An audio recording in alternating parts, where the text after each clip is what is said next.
는 결혼한 지 4년 차, 올해로 나이 32의 맞벌이 부부입니다. 사실 결혼 생활 여태 하는 동안 별다른 큰 문제 없이 순탄하게 보내왔어요.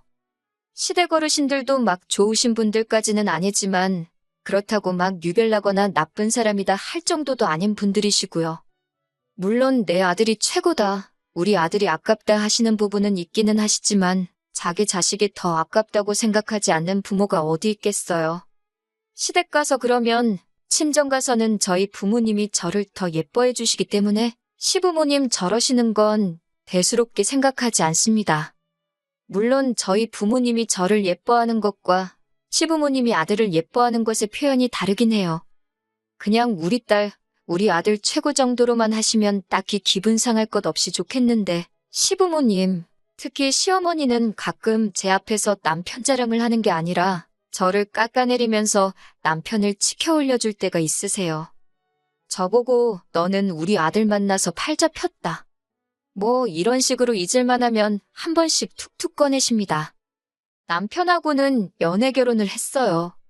제가 직장 생활도 남편보다 훨씬 먼저 했어요. 남자가 물론 군대 때문에 구직 활동이 저보다 늦을 수밖에 없기는 한데 그렇다고 남편이 연애할 당시에 군대 때문에 늦어진 기간만큼을 커버하기 위해 발로 뛰어다니며 노력하는 모습을 절실하다고 느낀 적이 없어요. 되면 되고 말면 마는 거지 하는 느낌으로 대충 한다는 느낌이 더 강했지요. 그러다가 제가 지금 다니는 직장을 다니기 전에 몸담았던 회사에서 저한테 다시 같이 일해볼 생각이 없냐는 식으로 연락이 와서 저는 지금 다니는 곳이 마음에 들어서 어려울 것 같다, 대신에 제가 사람을 한 명 소개시켜드리겠다 해서 보낸 게 지금 남편인데 그래도 기본머리는 있어서 그런지 취직이 되더라고요. 아무튼 둘이서 같이 사는 데는 딱히 문제도 없고 둘이서 다투더라도 제가 먼저 참거나 남편이 먼저 사과하는 식으로 큰 싸움으로 번진 적이 한 번도 없어서 그런지 별것도 아닌 걸로 피 터지게 싸우는 사람들 보면 그냥 나는 평범하게 결혼 잘했구나 하는 생각을 했어요. 저와는 평범한 부부들이 다투듯이 가끔 싸우긴 하는데 다른 건 몰라도 남편이 저희 가족들과 친척들에게는 정말 잘했습니다. 저희 부모님께 잘하는 것은 물론 제가 어릴 적 친정부모님이 사업하시느라 바쁠 때 저를 돌봐주셨던 저희 친할머니에게도 엄청 잘했어요. 친할머니께서는 워낙 옛날 분이시니 남아선호 사상이 약간 몸에 배어 있어서 그러신지 불편해할 법도 한데 군소리 없이 할머니 자주 찾아뵙는 모습에 항상 저한테 남편 잘 만났다고도 하시고 저보고 요즘 저런 남자가 어딨냐고 남편에게 잘하라고도 하셨습니다. 그리고 남편이 워낙에 잘했기 때문에 남편을 참 마음에 들어하기도 했고요. 그러다 최근 얼마 전에 저의 친할머니께서 교통사고로 돌아가시게 되었습니다.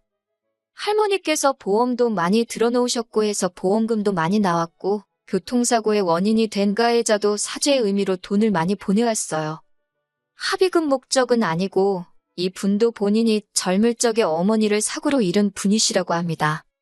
그렇게 원망을 했는데 정작 본인이 사고를 내면서 저희 할머니가 그렇게 되셨으니 자기도 어떻게 해야 할지 모르겠다며 울면서 죄송하다고 사죄를 하시더라고요. 그래서 할머니 앞으로 나온 보험금에 이 분이 주고 가신 현금만 해도 엄청 큰 돈이 되었다고 합니다. 저는 이 사실을 사실 할머니 장례식이 끝날 때까지 알지 못했어요. 아무튼 할머니의 장례식은 그 돈으로 치르게 되었고 그러고 나서 할머니 앞으로 남게 된 유산에 대해서 아버지와 어머니가 어떻게 하실지 논의를 하고 계시던 와중에 장례식에 참석했던 저와 남편이 그 이야기를 듣게 되었습니다. 사실 할머니께서 노안으로 돌아가신 것도 아니고 사고 때문에 떠나가신 터라 다들 경황이 없고 허망한 상황인데 남편은 그 와중에도 저를 쿡쿡 찌르면서 보험금이 얼마나 나왔길래 저런 걸 심각하게 사기까지 하시냐고 저에게 물어보더라고요. 제가 결혼해서 친정에서 살고 있는 것도 아니고 매일 저녁에 같이 잠들고 매일 아침에 같이 일어나는 부부인데 그걸 어떻게 알겠어요? 정말 모르니 나는 아는 바가 없다고 대답했는데 어떻게 저보고 모를 수 있냐고 하더라고요. 그리고 빨리 아버지한테 가서 우리 앞으로도 뭐 돌아올 몫이 있는지 한번 알아보라는 거예요. 조금 그랬어요. 보험금이 얼마나 나온지도 모르는 상황이기도 하고 그리고 다른 것도 아니고 우리 할머니가 돌아가신 거고 저희 아버지가 상주인 상황에 저보고 아버지한테 가서 할머니 앞으로 보험금이 얼마나 나왔는지, 우리 몫이 있는지 물어보는 게 어디 사람이 할 짓인가요? 사람이니까 돈에 욕심이 생기는 건 당연하다고 생각해요. 하지만 장례도 안 끝난 상황에서 그 돈이 얼만지는 왜 궁금하고 그중에 우리 몫이 있는지 욕심을 내고 싶을까요?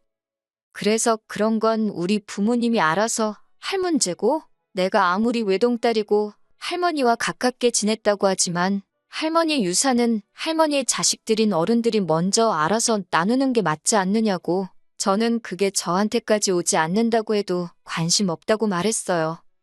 그랬더니 그게 왜 관심이 없냐고 하면서 솔직히 우리가 결혼할 때 너네 친정에서 해준 게 뭐가 있냐고 막말을 하네요. 결혼할 때 이야기 끄집어내면서 치사하게 그러더라고요. 친정에서 해준 게 뭐냐는 말도 어이도 없는 게, 저희 결혼할 때 시부모님이 집을 해주시기는 했는데 그게 알고 보니 전부 대출이었고, 언젠가부터 이자 내기 힘들다고 하셔서 저희가 신혼부부 대출 새로 받아서 이자 낮추고 현재는 그거 저희가 벌어서 갚고 있거든요. 오히려 시댁에서 집 해준다는 이유로 친정에서 무리해서 예단과 혼수를 해야 했었고요. 이런 식으로 나올진 모르고 계산해 본 적은 없는데 따지고 보면 오롯이 예단과 혼수, 그리고 결혼식 비용에 들어간 돈만 계산해봐도 여태껏 시부모님이 상환해 주신 대출금보다 훨씬 몇 배나 많을 거예요. 그런데도 해준 게 뭐냐는 소리를 들어야 하는지 정말 어이가 없더라고요. 너무 짜증이 났지만 할머니 보내드리는 길에 남편하고 싸우는 모습 보여드리기는 싫고, 워낙 친척분들 보는 눈들도 많았으니 저 혼자 속으로 눌러 참다가 집에 와서 크게 싸웠어요.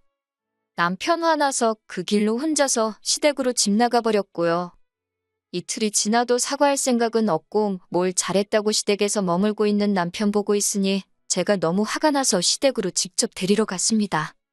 시어머니 문 앞에서 저 보자마자 아들 편 들면서 너는 애가 왜 그러냐며, 할머니 살아계실 때도 우리 아들이 그렇게 잘했다는데 너네들 앞으로 떨어지는 거 확인해보고 가능하면 유산 좀 받으려는 게 그렇게 잘못이라고? 어떻게 애를 집에서 내쫓을 수가 있냐며 화를 내시더군요. 받으면 너네 좋은 일이지 뭐 누구 좋은 일이겠냐고 하시면서요. 그래서 남편은 찾지도 않고 어머님께 곧바로 한마디 했어요. 어머님, 아버님도 조심하셔야겠어요. 아들이 결혼하면서 자기 못 받은 거 생각만 하느라고 눈에 지금 뵈는 게 없는 것 같아요. 솔직히 어머님, 아버님이 우리 결혼할 때 해주신 대출 지금 저희가 갚고 있잖아요? 안 그래도 대출금 갚는 게 우리한테 돌아왔을 때부터 그저 돈돈돈거리면서 사람이 아주 변했다고요. 그간 고생해서 그런가? 아주 돈이면 눈이 홀랑 까디집혀서 저런다고 저도 요즘 너무 무섭다고 말씀드렸네요. 혹시나 남편이 효도한답시고 생명보험이든 뭐든 보험 하나 들어야지 않겠냐고 가입을 권유하면 절대로 하지 말겠다 하시라고. 그날부터 어머님, 아버님 식사에다 독을 탈 수도 있는 거 아니냐고 했죠. 저도 진짜 요즘 무서워서 최대한 안 건드려고 하고 있다고, 장례식장에서 물어볼 일이 아닌 것 같아서 안 물어본 거고, 만약에 할머니가 저희 앞으로 뭐 남겨주셨다면 자동으로 알게 되지 않겠냐고 둘이서 다툰 이야기는 둘러대듯이 무마했습니다. 어머님이 말이 뭐 그러냐고 지아비엄담을, 다른 곳도 아니고 감히 시부모 앞에서 할 수 있냐고 곧바로 역정을 내시더라고요. 어머님께 남편 험담하는 게 아니라고, 이게 사실이라고? 제가 뭐하러 남편 욕을 하겠냐고 말했죠. 제가 암만 남편 욕해봐야 전부 제 얼굴에 침 뱉는 거나 마찬가지 아니냐고요? 단지 남편이 그날 할머니의 발인이 끝나기도 전인데 받을지 아닐지도 모르는 유산을 가지고 우리 건 없냐고 하면서 그것부터 찾는 거 보고, 그때부터 남편이 돈이 연관된 일이라면 아주 제정신이 아니게 된 게 확실한 것 같다고 말씀드렸죠. 설마 사람 새끼면 거기서 돈돈거리고 있겠냐고. 거기에 저희 부모님도 아니고 자식들 버젓이 살아있는 우리 할머니 장례식인데 친척들 앞에서 우리 앞으로 떨어지는 유산이 없냐고 물어보려고 하는 것부터가 말이나 되냐고요. 아무리 가정교육을 못 받은 천하에 못 배운 놈일지라도 상황에 맞게 할 말 안 할 말 가릴 텐데 그 상황에서도 저러는 거 보면 아주 중증이 아니겠냐고 한 번 더 비꼬고 나서 어머님하고 아버님은 한동안은 진짜 조심하셔야겠어요.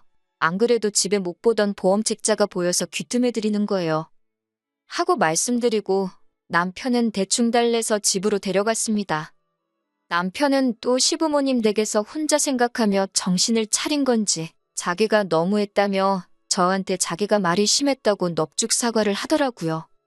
그렇게 자식 아끼는 시부모님이셨기 때문에 저는 그때 그냥 화풀이식으로 말한 거라 별로 대수롭지 않게 생각했어요. 그런데 그 말이 시부모님께는 크게 와닿은 건지 그 말이 신경 쓰이기는 한가 보더라고요. 그 일이 있은 뒤 얼마 후에 시부모님께 찾아간 날이었습니다. 아들이라면 눈이 돌아갈 정도로 환장을 하시던 시어머니가 왜 왔냐는 듯이 차갑게 대하시더라고요. 남편은 시어머니께 안부부터 물었는데 시어머니는 남편을 경계하면서 네가 그건 뭐가 궁금해서 그러냐며 성질을 부리시더라고요. 영문도 모른 채 남편에게 차가워진 시어머니를 보고 남편은 어안이 벙벙해서 무슨 일이지 하는 듯 보이더라고요. 저녁 식사를 사주겠다는데도 제가 한 말이 그렇게 신경이 쓰이셨는지 끝끝내 외식하자는 제안은 거절하시고 어머님 냉장고에 있던 재료와 밑반찬들만 가지고 식사를 차려주셨어요. 물론 이 오해는 얼마 지나지 않아서 풀릴 거예요. 단지 시어머니가 남편을 지금은 불편하게 생각하고 할머니 장례식장에서의 행동이 옳지 않았다는 걸 시어머니가 인지하고 있다는 사실만으로도 만족하려고 생각 중입니다. 남편도 이젠 물어보지도 않는 게 정신 차린 듯 보이고요. 괜히 애꿎은 시어머니만 벌벌 떨면서 지내시게 만든 것 같네요.